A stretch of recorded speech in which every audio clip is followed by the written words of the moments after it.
Assalamualaikum warahmatullahi wabarakatuh dan selamat sejahtera kepada semua pelajar yang mengambil subjek perniagaan. Okey, insya-Allah hari ini cikgu akan menerangkan bab 4 penyata kewangan perniagaan. Okey, kita lihat bahagian 1. Okey, apa yang akan dipelajari bab 4 penyata kewangan perniagaan? Okey, pelajar akan mempelajari penyata pendapatan, format penyata pendapatan iaitu akaun perdagangan dan untung rugi. Hari ini cikgu akan terangkan akaun perdagangan dan untung rugi. Okey, penyata kewangan untuk makluman para pelajar, penyata kewangan terbahagi kepada 3 iaitu penyata pendapatan, penyata aliran tunai, kunci kira-kira.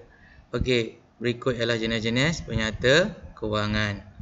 Okey, seterusnya para pelajar, inilah format penyata akaun perdagangan dan untung rugi bagi tahun berakhir pada 31 Disember 2016. Okey, para pelajar boleh rujuk dalam buku teks lah. Okey, cikgu nak tunjuk di sini. Yang pertama, para pelajar perlu menuliskan nama syarikat. Okey, untuk makluman para pelajar, untuk subjek yang akaun ni, para pelajar tak perlu takut lah. Okey, sebab soalan berkaitan dengan akaun ni tak seperti pelajar di dalam kelas perakaunan. Maksud cikgu bukanlah dalam exam pelajar diminta membuat akaun penyata pendapatan iaitu akaun perdagangan dan untung rugi ni sama semua macam ni. Okey, maksud cikgu pelajar perlu tahu sebab tugasan folio nanti memerlukan para pelajar untuk menyediakan akaun pendapatan iaitu akaun perdagangan dan untung rugi. Okey, para pelajar, tajuk para pelajar dah tahu cara tulis tajuk, iaitu yang pertama nama syarikat yang ingin diceburi. Okey, yang ni contohnya Enterprise ni adalah syarikat milikan tunggal. Okey, penyata pendapatan akaun perdagangan dan untung rugi bagi tahun berakhir 31 Disember 2016. Okey, untuk makluman para pelajar, format penyata pendapatan iaitu akaun perdagangan untung rugi ini terbahagi kepada 3 bahagian. Bahagian 1, 2, 3 bahagian yang perlu pelajar isi. Cikgu dah lengkapkan dengan simbol-simbol tambah dan tolak dan beberapa akronim di bahagian tepi ini. Ini semua ni adalah akronim yang cikgu beri kepada para pelajar. Okey, yang dalam buku teks semua ni tak ada para pelajar. Cikgu sekadar untuk membantu sahaja. Okey, manakala di bahagian tepi adalah step langkah 1, langkah 2, langkah 3 dan langkah 4 yang perlu pelajar kuasai. Okey, mungkin dalam soalan exam kalau nak beri kepada pelajar mungkin soalan objektif ke, para pelajar hanya perlu tahu bagaimana untuk mencari untung bersih, apa fakta-fakta, apa format-format untuk mencari untung bersih. Okey, cikgu akan terang satu persatu. Okey, yang pertama, langkah 1, jualan tolak pulangan jualan. Jualan tolak pulangan jualan akan dapat jualan bersih. Letak di bahagian hujung sekali. Okey, laju yang di hujung sekali. 210,000 tolak. Cikgu dah merahkan simbol ni. Okey, dalam exam tak payah tulis simbol para pelajar. Ni dalam yang ni format ni cikgu tunjuk simbol sebab cikgu nak memudahkan para pelajar. Okey, folio para pelajar tak payah tunjuk simbol lah. Okey, 210,000 tolak 8,000 akan dapat 202,000. Boleh para pelajar? Langkah 1 bersama-sama cikgu. Jualan tolak pulangan jualan akan dapat jualan bersih. Langkah 1. Boleh? Jualan tolak pulangan jualan akan dapat jualan bersih. Langkah 1, iaitu cikgu dah ringkaskan di sini. Okey, ini adalah formatnya. J tolak PJ dapat JB. J tolak PJ dapat JB. Boleh para pelajar? Ni akronim yang cikgu sediakan untuk para pelajar. J tolak PJ dapat JB. Ini langkah 1. Jadi para pelajar dah menguasai. Okey, seterusnya langkah 2, tolak kos jualan. Tolak kos jualan. Tolak kos jualan. Okey, lepas dah tulis tolak kos jualan ni, dia tak ada amount para pelajar, just tulis saja tolak kos jualan. Lepas tu inventory awal iaitu stok awal.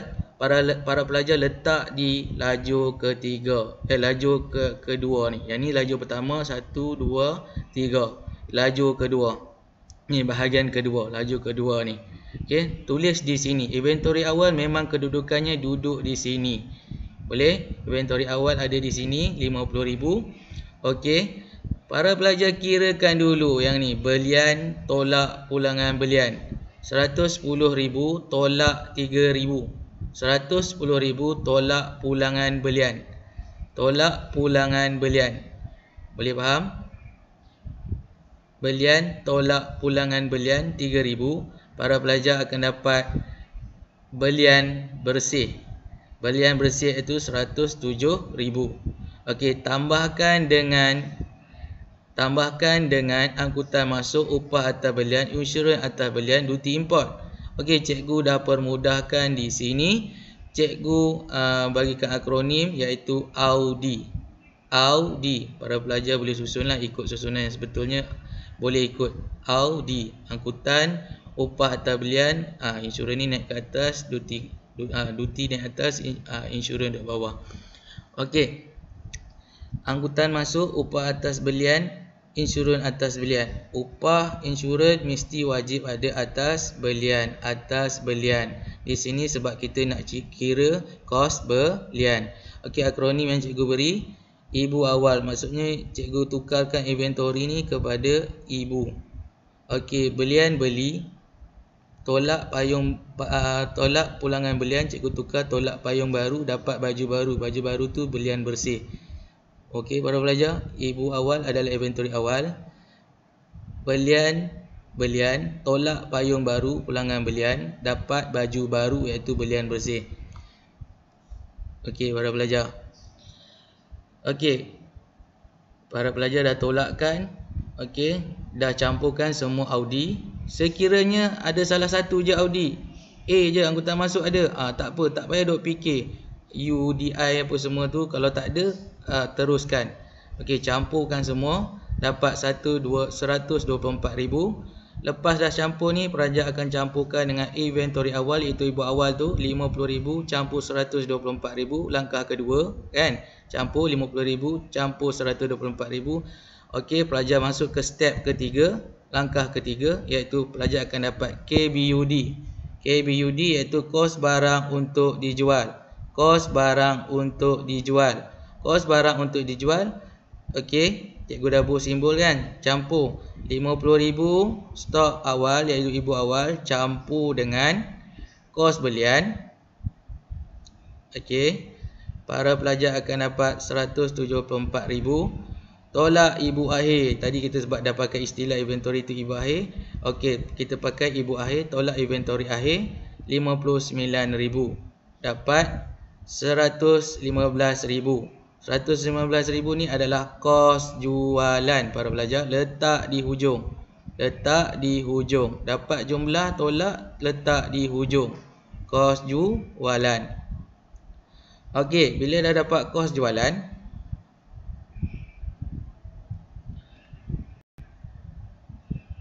bila dah dapat kos jualan, 202,000 ni JB kan? JB kan? Maksudnya yang cikgu tulis ni, simbol ni JB tolak KJ ni, maksudnya kos jualan kita dah dapat. Kos jualan ni sama dengan KJ lah kalau cikgu, akronim cikgu KJ.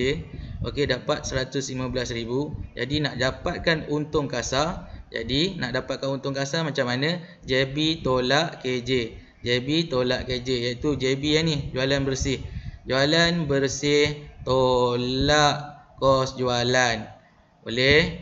Jualan bersih tolak kos jualan ialah langkah ketiga. Dapat jumlah 87,000. 87,000. Bila dapat 87,000, masuk step keempat. Langkah keempat iaitu untung kasar. Yang ni para pelajar, untung kasar ni 87,000. Campurkan dengan segala hasil. Komisen diterima, faedah simpanan, segala hasil yang para pelajar dapat, syarikat pelajar dapat. Okey, campur 87,000 campur 6,300 campur 2,250 dapat 95,550. Okey, dah campur ni, ini semua ni adalah jumlah hasil lah. Okey, jumlah hasil.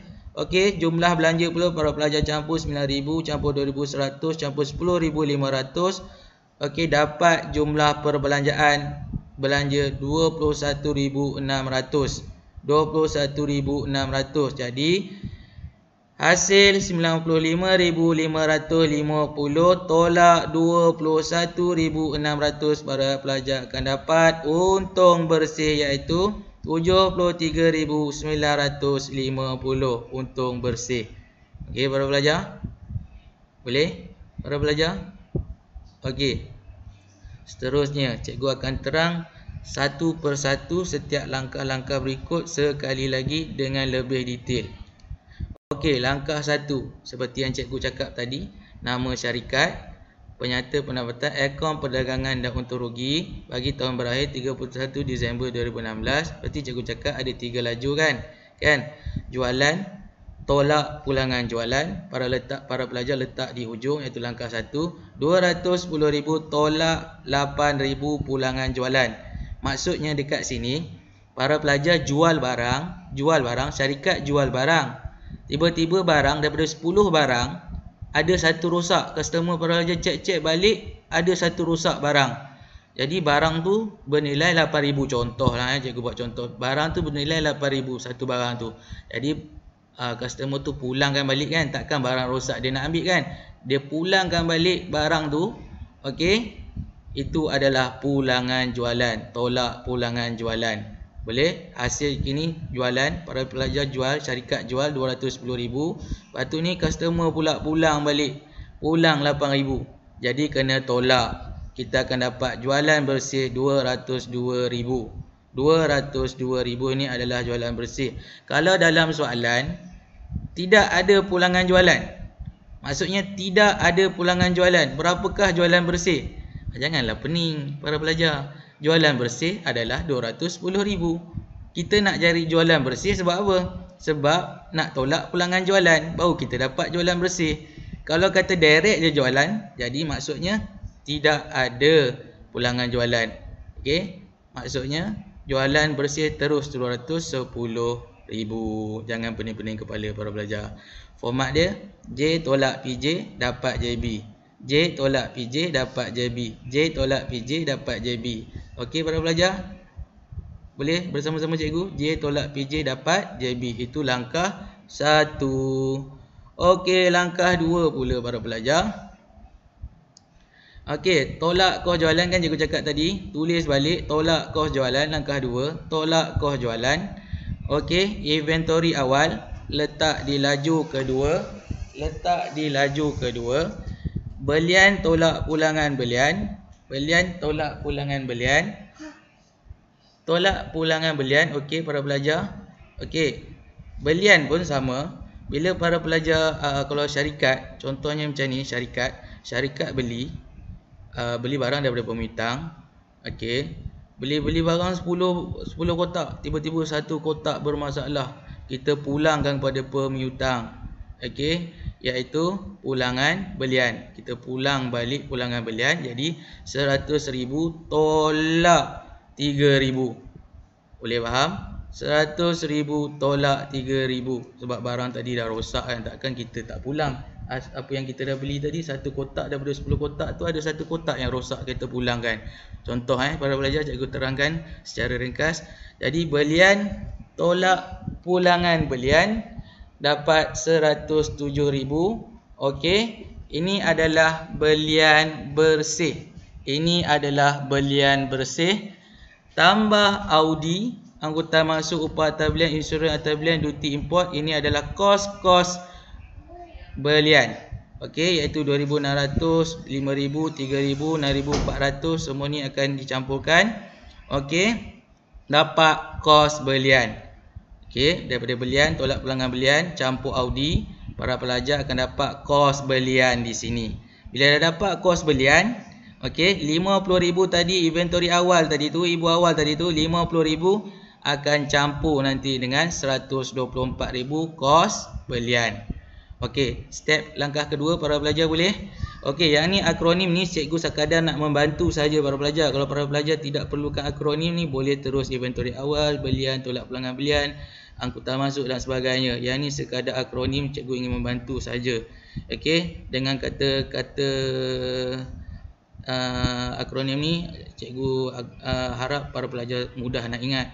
Okey, inventory cikgu tukar kepada ibu awal. Okey, ibu awal beli tolak payung baru dapat baju baru. Ibu awal beli tolak payung baru dapat baju baru. Boleh para pelajar? Cikgu rasa ini sangat membantu dibandingkan pada kalau sekiranya para pelajar hafal satu-satu begini, takut para pelajar lupa. Okey, campur Audi. Ibu awal beli tolak payung baru dapat baju baru campur Audi. Ini sahaja yang perlu para pelajar tahu. Langkah 2. Okey, seterusnya langkah 3. Para pelajar akan dapat kos barang untuk dijual, KBUD, setelah ibu awal iaitu inventory awal campur dengan kos belian.